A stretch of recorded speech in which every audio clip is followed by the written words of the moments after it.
Majalisa rahimahullah, pada kesempatan ini kita melanjutkan tentang materi Ma'rifatul Rasul ya. Mungkin pertemuan keempat insyaallah. Pada pertemuan keempat ini kita ingin mengetahui yang disampaikan oleh Allah dalam Al-Qur'an, mengapa Rasul ditolak oleh manusia-manusia, atau mengapa manusia menolak kedatangan Rasul atau keberadaan Rasul ya. Di sini Allah menjelaskan, yaitu manusia menolak karena ragu-ragu. Sebagaimana firman Allah dalam surat Al-An'am ayat 6. A'udzubillahi minasyaitonirrajim. Walau ja'alnahu malakan la ja'alna rajulan wa lalabasna 'alaihim ma yalbisun. Dan sekiranya Rasul itu kami jadikan dari malaikat, pastilah kami dia jadikan dia berwujud laki-laki. Dan dengan demikian pasti kami akan menjadikan mereka tetap ragu sebagaimana mereka ragu. Jadi karena memang Rasul itu adalah laki-laki mencari nafkah, jadi mereka ragu. Karena dia ketahuan kelemahannya, kesalahannya, jadi ditolak keberadaannya. Jadi maunya Rasul itu seperti malaikat lah, tidak pernah berdosa, tidak pernah berbuat salah, jadi suci terus gitu. Nah, ini yang menyebabkan ragu-ragu. Mungkin jawabannya apakah benar apa tidak gitu yang disampaikannya ya. Karena apa yang disampaikan oleh Rasul ini mereka ragu. Nah, ragunya itu karena apa? Karena Nabi itu manusia gitu, manusia biasa, laki-laki gitu ya. Nah, begitu ya. Jadi seandainya malaikat, aku akan jadikan laki-laki. Tapi tetap mereka ragu ya. Jadi yang pertama adalah ragu ya tentang keberadaan Rasul atau Rasul itu sendiri diragukan. Yang kedua, Allah menyatakan di dalam surat Al-Mu'minun ayat 34. Jadi kalau ikut Rasul gitu ya, kalau ikut Rasul nanti rugi. Harus ini gitu kan. Nanti bagaimana karena diawali dengan ragu, jadi mereka takut rugi. Ya. Wala in ata'tum basyara mithlakum innakum idzal lakhasirun. Dan sungguh jika kamu mentaati manusia seperti kamu, niscaya kami pasti rugi. Nah, manusia kan sifatnya ingin keduniawian. Nah, kalau ikut Rasul, ini pasti nih, saya rugi nih, harus ini, ya, harus mengorbankan jiwa, raga begitu. Jadi mereka takut rugi. Ya. Ayat yang lain atau surat yang lain, surat Al-Isra ayat 90-93 ya. Qalu la nu'mina laka hatta tafjura lana minal ardi yanbu'a. Dan mereka berkata, kami tidak akan percaya kepada kamu Muhammad sebelum engkau memancarkan mata air dari bumi Nah, begitu. Jadi mencari-cari masalah ya. Coba bukti enggak kan kamu memang bisa mampu ya. Nah, itu ya. Jadi karena takut rugi kalau ikut Rasul itu. Kalau taat Rasul itu atau mengikuti ajaran Rasul itu takut rugi ya. Kemudian yang ketiga, apa yang disampaikan oleh Rasul itu dianggap dongengan aja itu, cerita-cerita lama lah gitu. Malah mengatakan Muhammad itu ngarang-ngarang aja gitu. Mungkin dia dengar dari pendeta anu, ceritakanlah kepada umat. Bohong itu dia ya, dongengan aja. Sebagaimana firman Allah dalam surat Al-An'am ayat ya. Allah berfirman, wa iyarau kulla ayatin la yu'minu biha hatta idza ja'uka yujadiluka yaqulul ladzina kafaru in hadza ala asatirul awalin. Dan kalaupun mereka melihat segala tanda kebenaran ya, mereka tetap tidak mau beriman kepadanya. Sehingga apabila mereka datang kepadamu untuk membantahmu, orang-orang kafir berkata, Al-Qur'an ini tidak lain hanyalah dongengan orang-orang dahulu. Nah, itu ya. Jadi orang yang menolak atau yang kufur kepada Rasul itu dianggap ya, wahyu yang disampaikan itu hanya dongengan-dongengan saja ya. Kemudian dianggap sihir. Nah, ini sudah banyak mendengar kita ya bahwa para nabi itu disebut ahli sihir ya. Ini salah satu contoh surat Yunus ayat 76 ya. Lama ja'ahumul haqqu min indina qalu inna hadza lasikhrum mubin. Maka ketika telah datang kepada mereka kebenaran dari sisi kami, mereka berkata ini benar-benar sihir yang nyata. Jadi manusia itu kalau sesuatu yang aneh, yang tidak masuk akal, yang di luar nalar, maka disebutnya sihir. Ya, jadi para nabi itu membuat mukjizat yang bikin heran, aneh ya. Misalnya kepada Nabi Musa, ya, kepada nabi-nabi lain, itu nganggapnya sihir. Ya. Sebagaimana juga dalam surat Al-Anbiya ya. Lahiyatan qulubuhum wa asarun najwa alladzi zalamu hal hadza illa basyarun mithlukum afatu nabi sihra wa antum tubsirun. Hati mereka dalam keadaan lalai ya. Dan orang-orang yang zalim itu merahasiakan perencanaan mereka. Orang ini atau Muhammad Rasul tidak lain hanyalah manusia juga seperti kamu. Apakah kamu menerimanya sihir itu padahal kamu menyaksikannya? Jadi dianggap sihir. Jadi yang aneh-aneh yang tidak masuk akal mereka nganggap sihir. Ya, jadi mereka menolak ya karena dianggap sihir. Ya, aneh gitu ya. Kemudian yang kelima, nah dianggap gila. Nah, ini dianggap gila ini seperti firman Allah dalam surat Al-Mu'minun ya, Al-Mu'minun. A'udzubillahi minasyaitonir rajim. Wa qala al-mala'u alladzina kafaru min qaumihi ma hadza illa bashar mithlukum yuriduna ayatafaddalu alaikum walau sya'allahu la anzala malaikah ma sami'na bihadza fi abainal awalin. Nah, gitu ya. Maka berkatalah para pemuka orang kafir, pimpinan orang kafir itu ya, melihat kepada nabi, kepada rasul ya, kepada Nabi Muhammad, kepada Musa. Orang ini katanya tidak lain hanyalah manusia seperti kamu. Ia ingin menjadi orang lebih mulia daripada kamu. Nah, ya, jadi anggapannya dia ini ingin jadi terkenal, ingin dihormati, itu anggapan orang kafir itu kepada rasul itu ya. Seandainya Allah mengendaki, kata Allah nih, tentu dia mengutus malaikat. Belum pernah kami mendengar seruan seperti ini pada masa nenek dahulu. Nah, jadi gini, maaf ya, bukan kata Allah nih. Jadi kata mereka, kalau memang dia mengutus rasul, kenapa tidak mengutus malaikat? Atau manusia seperti malaikat gitu. Ya. Ini dulu juga pernah nenek moyang kami kedatangan seperti manusia kayak gini. Ini orang gila ini ya. In huwa illa rajulun bihi jinnah fatarabbasu bihi hattahin. Dia hanyalah orang laki-laki yang gila. Maka tunggulah, sabarlah terhadapnya sampai waktu yang ditentukan, kata Allah ya dalam surat Amin. Jadi mereka ada beberapa alasan ya, mereka dinuduh gila gitu. Karena mungkin aneh gitu ya. Melihat Rasul menyampaikan ayat-ayat Allah, kemudian tadinya mungkin orang biasa, tiba-tiba dia menyatakan bahwa menyampaikan dari utusan Allah dan sebagainya, maka disebut gila ini ya. Maka orang barat sampai hari ini menganggap bahwa Al-Quran itu ocehan Nabi Muhammad ketiga gila gitu.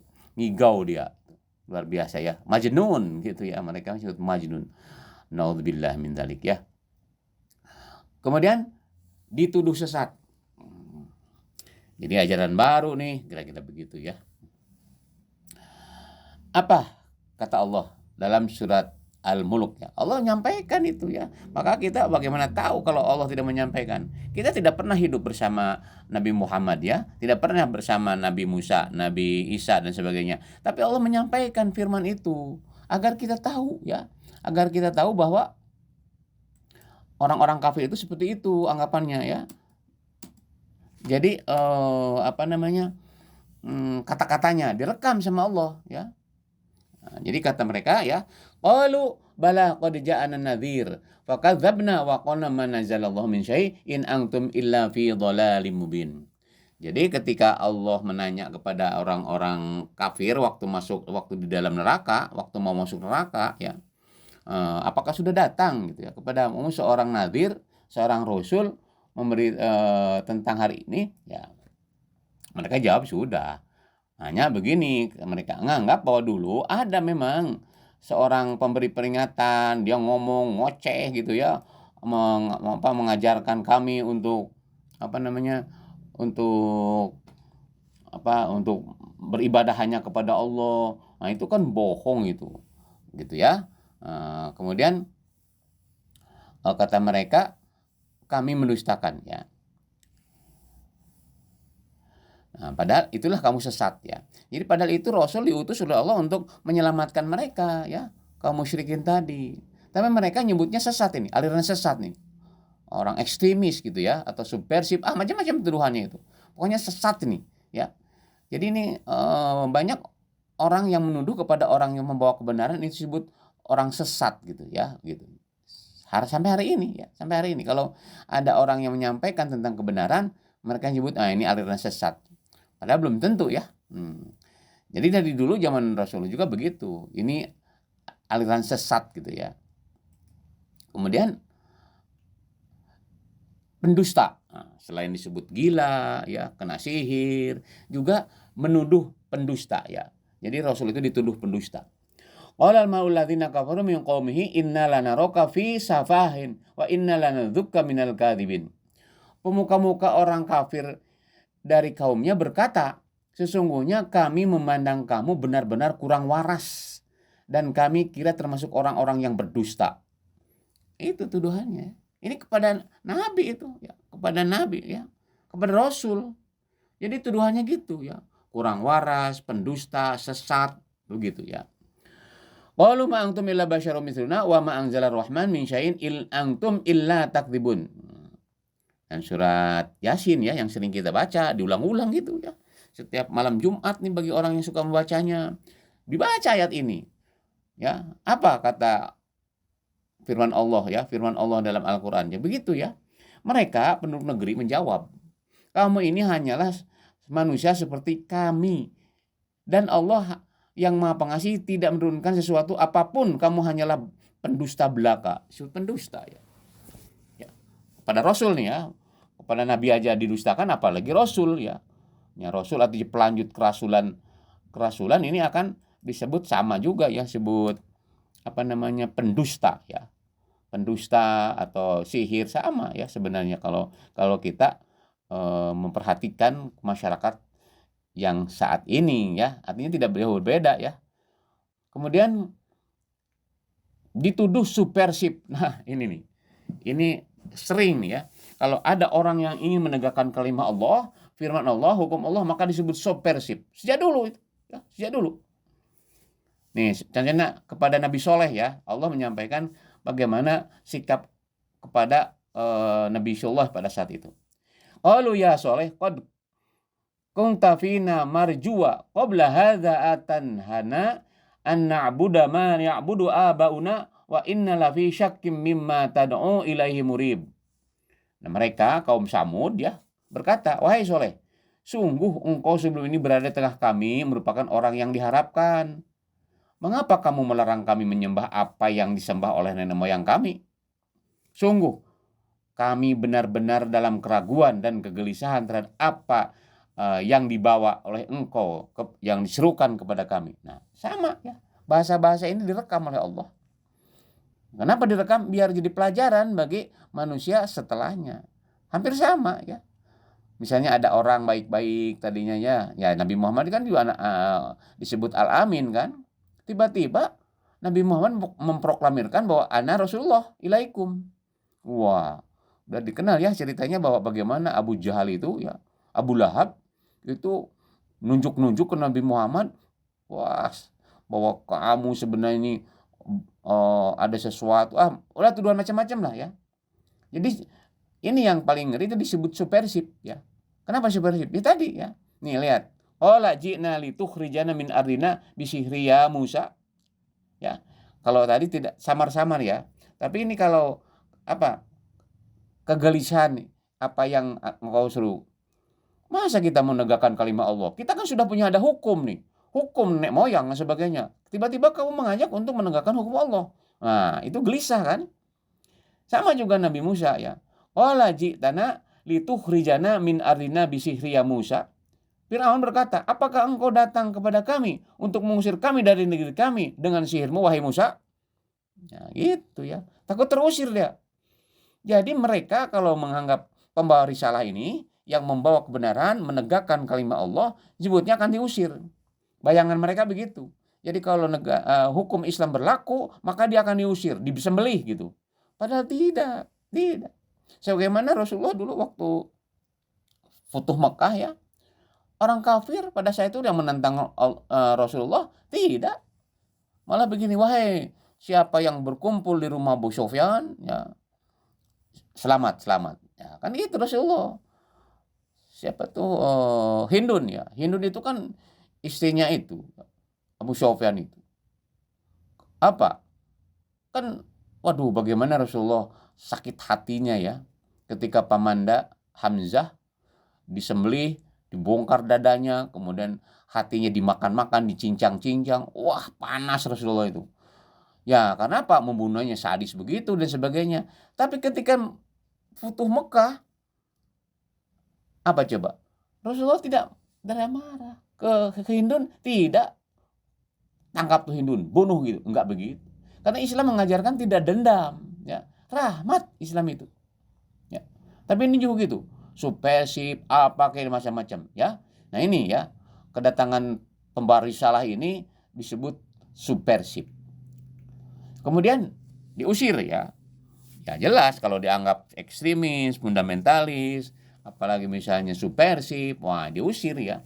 Ya sebagaimana firman Allah juga ini. Kita taunya dari mana? Dari Al-Qur'an. Wahyu Allah. Ya, karena Quran itu petunjuk.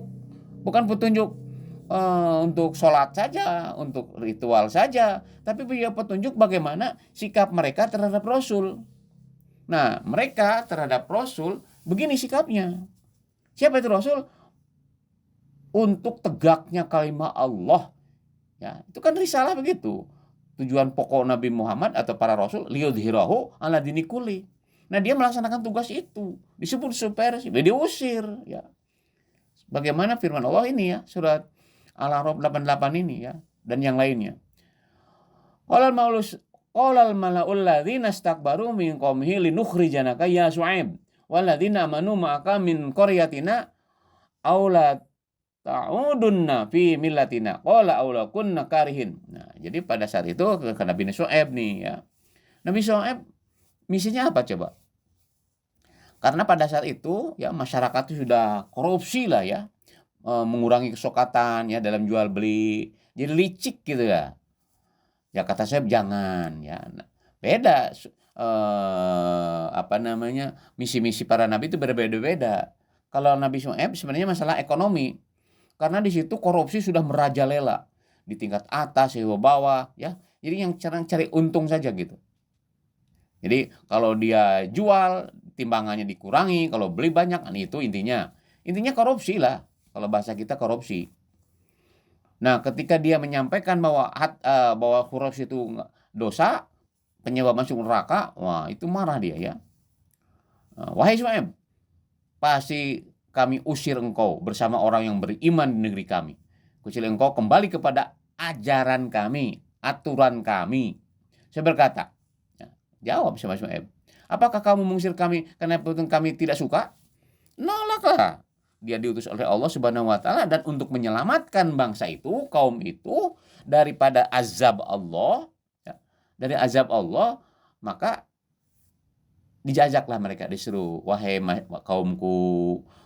kaumku, janganlah berbuat licik, ya, jangan berbuat korupsi. Kalau bahasa sekarang begitu. Tapi kan kita paham ya bagaimana akhir ceritanya itu. Kaumnya itu disapu bersih itu sama tornado, sama angin puting beliung lah kalau sekarang itu. Habis semuanya tanpa sisa. Karena tidak ada satupun yang taat kepada Syuaib. Ya mungkin ada sebagiannya 1-2 gitu. Karena memang pengikutnya begitu dari dulu sedikit gitu. Ya, tapi karena Nabi Syuaib mungkin sudah nggak kuat lagi ya, diusir, maka doa kepada Allah dan dikabulkan dan negeri itu habis ya, tidak bersisa gitu dalam Al-Quran. Ya, gitu ya, diusir. Ya. Kemudian diancam. Diusir, diancam, atau diancam, diusir sama aja ya. Artinya ya diancam dulu, diusir, malah nanti dibunuh ya. Diancam nih. Ini ayatnya nih. Yang sering dibaca ini oleh kaum muslimin dalam surat Yasin. Firman-Nya, a'udzubillahi minasyaitonirrajim. Qalu inna tatayyarna bikum la illam tantahu lanarjumanakum wa la yamassannakum minna adzabun alim. Mereka menjawab setelah diajak oleh para nabi ya, di sini tidak sebut nabi ya, para rasul diajak mereka untuk melakukan penyembahan hanya kepada Allah atau melaksanakan perintah Allah atau melaksanakan hukum Allah. Malah begini coba, sesungguhnya kami bernasib malang karena kamu. Gara-gara kamu ini kami berpecah karena ada yang ikut kamu, ada yang tidak. Kemudian suami istri, suaminya ikut, istrinya enggak, jadi berpecah. Ada istri yang ikut, suaminya tidak, jadi ikut berpecah. Ada saudaranya ikut, bermusuhan. Gara-gara kamu ini semuanya. Akhirnya kami pecah belah dan sebagainya gara-gara ajaran kamu ya. Zaman Nabi Muhammad ya, yang dekat-dekat kita itu ya begitu ya. Akhirnya berpecah belah gitu. Contohnya Abu Bakar kan dengan anaknya itu berpecah itu. Karena anaknya Abdurrahman itu ya, bin Abu Bakar, dia menolak, tidak mau ikut Abu Bakar untuk Islam ya, nggak mau, dia menolak. Akhirnya apa, dia bertempur di Badar ya. Akhirnya Abu Bakar cari anaknya karena dia itu manusia kafir ya, tidak menerima ajaran Islam gitu. Ada juga yang anaknya masuk Islam ya, tapi ayahnya tidak. Mus'ab bin Umair kan, dia anak satu-satunya itu ya, dia masuk Islam, dia masuk Islam gitu, tapi ayahnya menolak. Apa kata ayahnya? Kamu anak, saya tidak akan memberi warisan kepadamu ya. Lihat dalam sejarah para sahabat ya. Kata Mus'ab, silakan, saya tidak butuh itu, saya butuh Allah dan Rasulnya. Jawabannya begitu ya. Makanya oleh Rasulullah, Mus'ab itu ditugaskan untuk menjadi da'i di Yasrib ya, awal-awal. Ini kisahnya begitu ya, diancam. Qalu taqasamu billahi lanubayinahu wa ahlahu thumma lanaqulanna liwalihi ma syahidna mahlika ahli inna lasadiqun. Mereka bersumpah, bersumpahlah kamu dengan nama Allah bahwa kita pasti akan menyerang dia bersama keluarganya pada malam hari.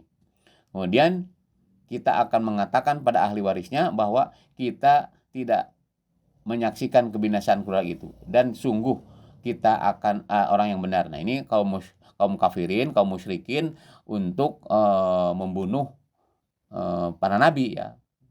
Misalnya baru itu Nabi Muhammad juga kan diserang gitu rumahnya. Ya, dia berbisik, jadi supaya tidak ketahuan bahwa kita menyerang gitu. Jadi pokoknya diancam lah ya. Bagaimana cara agar dia diam tuh, jangan dakwah terus. Banyak cerita katanya, ngomong aja. Siapa dia itu sebenarnya? Ulama bukan gitu ya. Kalau di sebelah situ ahli pendeta bukan, apa bukan, nih ngaku-ngaku lagi Rasul, kira-kira begitu ya. Diancam ya. Kemudian dibunuh. Nah, ini dibunuh ya. Allah dalam Al-Qur'an dijelaskan ya bahwa memang para nabi banyak yang dibunuh, terutama oleh Bani Israel ya. Bagaimana mereka menghadapi para nabi tadi ya. Sebagaimana Allah sampaikan di dalam Al-Qur'an ya.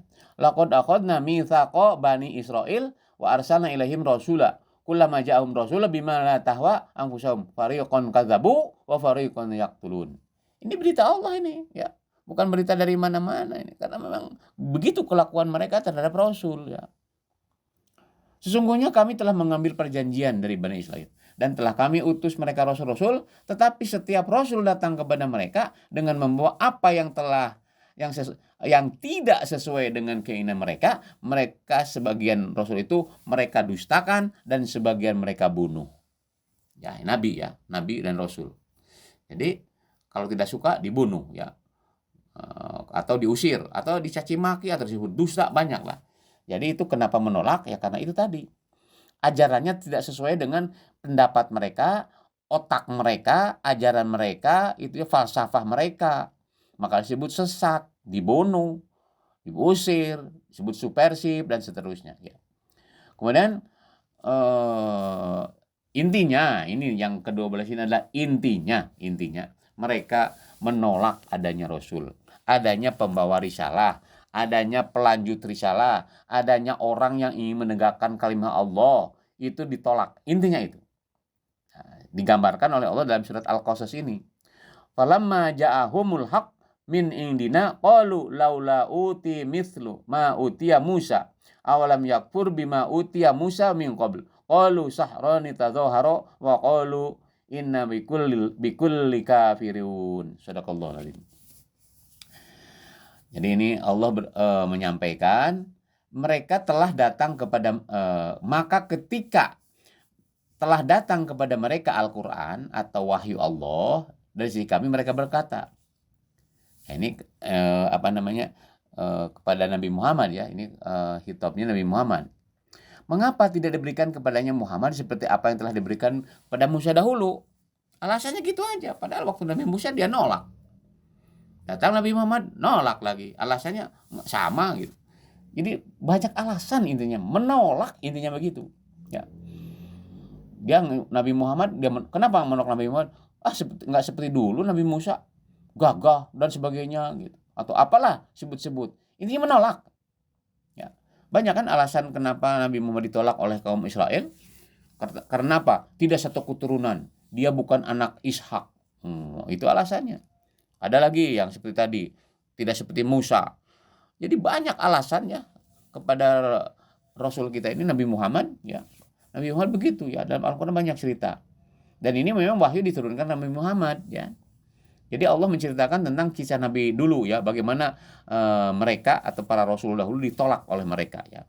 Nah, itu pun cerita kepada Nabi Muhammad dan dirasakan oleh Nabi Muhammad. Ya.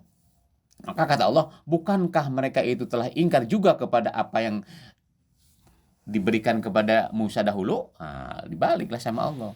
Ngomong aja nggak seperti Musa. Dari dulu Nabi Musa ditolak sama kamu. Dasar kamu itu menolaklah kerasulan Allah, Rasul yang diutus oleh Allah, menolak kepada orang yang ingin menegakkan kalimat Allah. Intinya itu ya.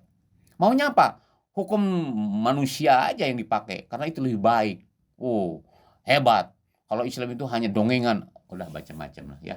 Intinya itulah ya. Jadi dari dulu sampai saat ini mereka menolak keberadaan Rasul ya. Alasannya macam-macam ya. Padahal kita tahu tadi bahwa Rasul itu siapa ya? Pelanjut Rasul. Adanya pelaksana Al-Qur'an ya. Dan mereka nuduh dulu itu dahulu kan. Kata Allah, karena diingatkan lagi mereka dulu juga kepada Nabi Musa begitu ya. Dan kata-kata mereka dahulu direkam oleh Allah. Musa dan Harun adalah dua pesihir yang saling membantu, kan begitu. Dan mereka juga berkata sesungguhnya kami sama sekali tidak percaya kepada masing mereka. Itu intinya ya. 1-12 itu adalah akibat daripada ini. Ragu, apalagi mendustakan, macam-macam ya. Jadi banyak hal mereka memiliki alasan ya, alasan kepada Allah ya, kepada kenapa mereka menolak Rasul ya, Nabi dan Rasul, itu alasannya karena tadi, karena menolak keberadaannya. Yang penting saya ingin melakukan sendiri, keinginan sendiri, jangan diatur-atur lah. Nah, padahal kita tahu ya Allah pencipta dan Allah memberi aturan. Nah, Nabi dan Rasul itu dalam rangka untuk bagaimana cara melaksanakan aturan Allah, aturan pencipta kita. Tapi mereka menolak. Karena apa? Karena takut hawa nafsunya dihadang atau ditolak gitulah. Kan maunya mereka bebas ya, bebas semuanya. Akhirnya bebas itu akhirnya menjadi penjajahan bagi yang lainnya kan itu. Jadi kalau hak asasi manusia, iya hak asasi manusia. Tapi orang lagi punya hak asasi. Nah itulah perlu aturan, ya, gitu ya. Itu mungkin kenapa mereka menolak Rasul itu 12 ya. Itu saja. Mungkin kita lanjutkan pada pertemuan berikutnya, ya. Mudah-mudahan kita diberi panjang usia, sehat, ya. Kan pertemuan yang akan datang. Demikian. Assalamualaikum warahmatullahi wabarakatuh.